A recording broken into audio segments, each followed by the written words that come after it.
You can make a difference. You can give hope to a child.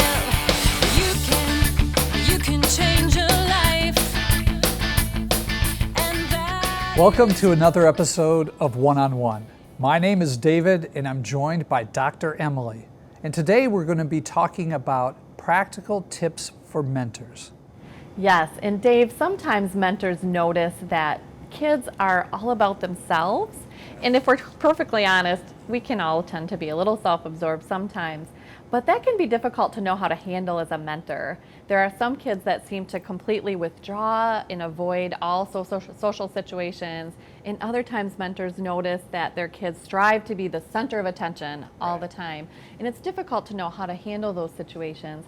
I'm wondering if you have a practical tip for us that might help us teach kids how not to be quite so self-absorbed. Dr. Emily, I believe a great place to start with that is to help kids think past themselves and think of other people. And the best way to do that is to do some kind of favor for somebody else or serve someone else. And by that I mean exactly what it sounds like. Go to the school secretary or the principal or the janitor or maybe the teacher and just say, what can we do to help out? And then you and your student go, and maybe it's cleaning a room or cutting paper or delivering boxes or something like that. But doing a favor for somebody else gets the attention off yourself and places it on the person that we're helping out.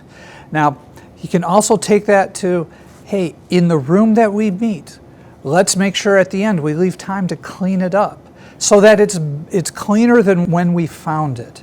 And while that's always a catchy little slogan and saying people say, what it does is it helps a child to understand that what you're doing is serving the next people who will be using that room.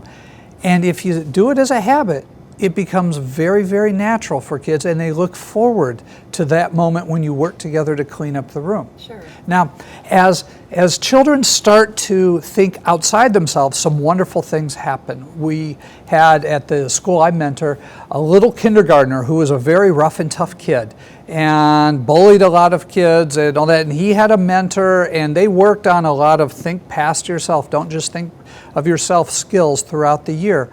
Well, when Easter came around, this little guy won a jelly bean counting contest, which was basically count how many jelly beans are in a jar.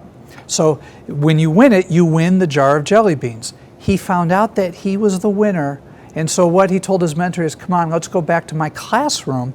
And what he did, because he was thinking past himself, is he went into the class and said, hey everybody, I won these jelly beans, I want to share them with you.